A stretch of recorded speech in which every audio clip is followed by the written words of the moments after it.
And then all of a sudden, boom, shotgun fire.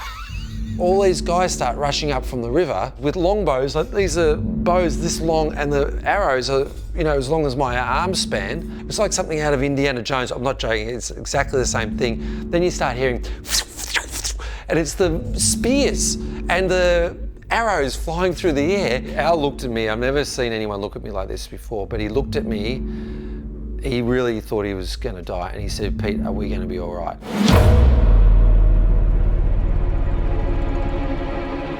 I'm part of a foundation called the No Roads Expeditions Foundation, and we take medical teams to Papua New Guinea.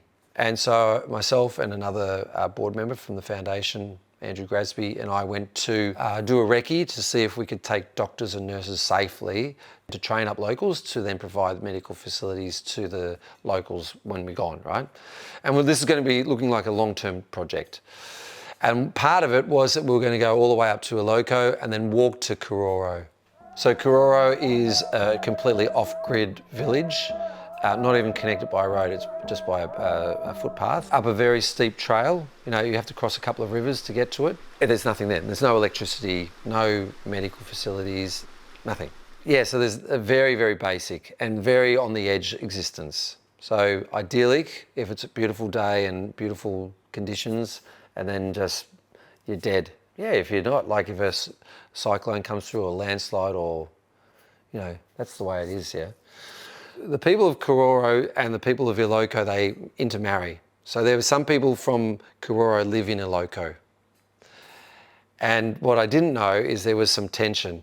And a couple of the Kiroro warriors went down to Iloko and murdered Iloko's most powerful warriors in their houses, and then burnt the houses down.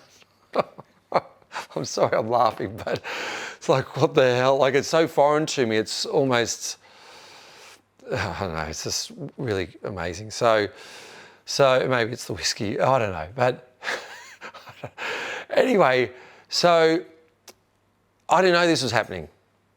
And the guy that we were using from Kiroro had organised us to go up to Iloko, me and Andrew Grasby, and we had took a police officer with us and my ops manager, and we went up to meet the villagers of Iloko, and then we were going to walk from there up to Kiroro and stay overnight.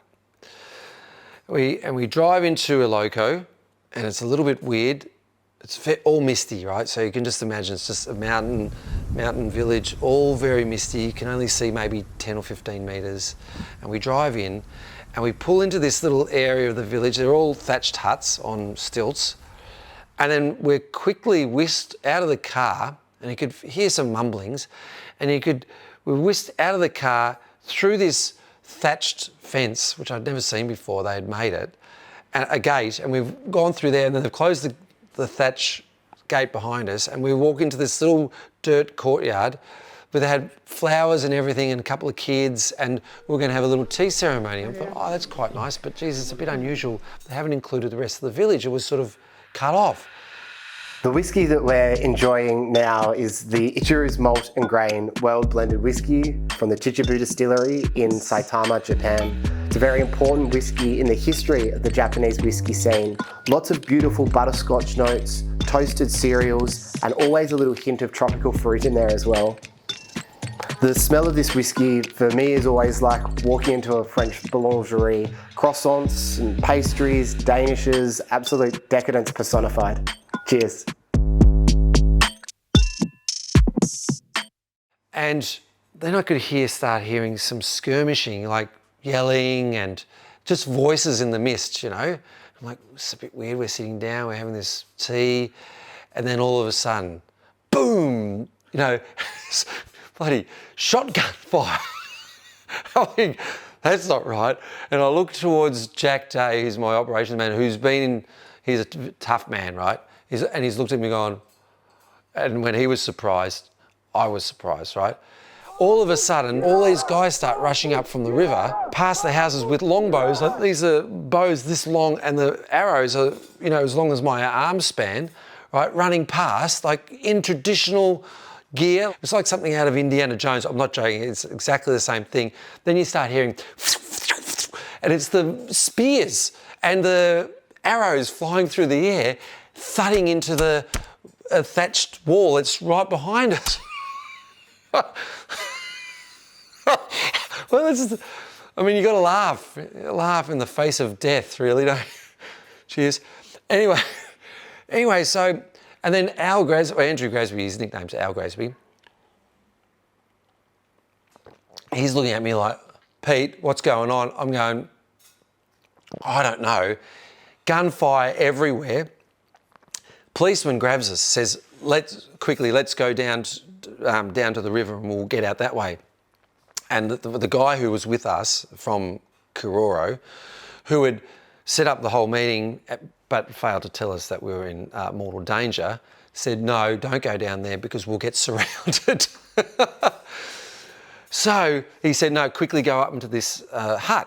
So we go up the little stairs up into this on the hut on stilts, and we're just sitting there on the floor because there's no furniture in here, just sitting on the floor. And all you can see out the windows are guys flying past from Kiroro. And, I could see it, the guy going, and this arrow goes flying and you hear, boom, boom, boom. Oh my God, what the hell's going on? Al looked at me. I've never seen anyone look at me like this before, but he looked at me. He really thought he was going to die. And he said, Pete, are we going to be all right? What am I going to say? No, I said, I think we'll be fine. Let's just stay here. We'll stay here. Anyway, Jack said, okay, I'm going to go and try to negotiate. And I'm going, are you sure? Because that's his job. That's how he does things, right? So he goes, and we're like, I may never see, he's one of my best friends, right? I may never see him again. Anyway, after about 20 minutes or so, and the fighting sort of dies down, but there's still a commotion, you can hear it, And he comes back about 20 minutes later, and he says, okay, we've got to go now. And I'm like, okay. I'm like, oh yeah, I want to sit around having some more tea. Yeah, okay, let's go. He said, but what we've got to do, we've got to get into the troop carriers because we had 2 troopies. We've got to get in the troop carrier, and we've got to drive, and their leader, the older leader, he's going to walk in front of the troop carriers, and he's going to walk in front of the troopies, and we've got to drive at the same speed as him walking, right?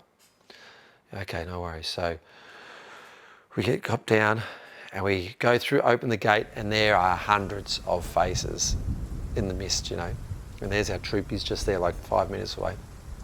And you can see all these hundreds of people, arrows and guns and stuff. And we just quickly hop into the troop carrier, and I hopped into the front seat. Al and Jack were in the back seat. And this guy, their leader, was walking in front of us. So we're driving, we're going at snail's pace, right? Because we can't go faster than him walking. And it was like just going through a crowd, and all these people on the side of the van, and they start rocking the van like this, and they're all young men, you see. This is the thing. If they're older men, you can, but they're young men, anything could happen. And I'm thinking, if an arrow comes through and kills my driver, I'm going to open his door, kick him out, and I'm going to put the foot on the accelerator. I'm going to run the leader over in front of us and just get the hell out of there. I had all this in my head, like this is crazy fantasies here. But you've got to pre-plan these things. Before you do a big high jump or kick a goal, you've got to imagine yourself doing it. So I imagined myself kicking this guy out, putting the foot on the accelerator, running the leader over and just saying, it felt like, it was only like 100 metres and then we're out. But it took us so long and it felt so long. I actually really did think I could die, I thought something could come flying out, yeah? Other thing, when you're in mortal danger and it's you in the mountain or you in the river, then it's up to you and what you do. But when you have all these other players, other humans, because humans are so dangerous, right? You just don't know, do you? So anyway, we finally got out, and then he walks this way, and then we just freaking hightailed it. Oh my God. Anyway, needless to say, we've never been back since 2022. Now, Papua New Guinea is safe. I don't want to get, but not there, right? Just don't go there. So what happened is these guys were murdered. There was no compensation, and the government normally steps in and helps out with the compensation, but they hadn't done it. So unfortunately, as far as I know, there's still this tension. there may well have been retribution again. God, why would you live in Iloko as a person from Kiroro? It would be like a nightmare. And we haven't been able to go back and provide medical facilities for the people, so, which is a really sad thing, yeah. But it was touch and go, I assure you of that.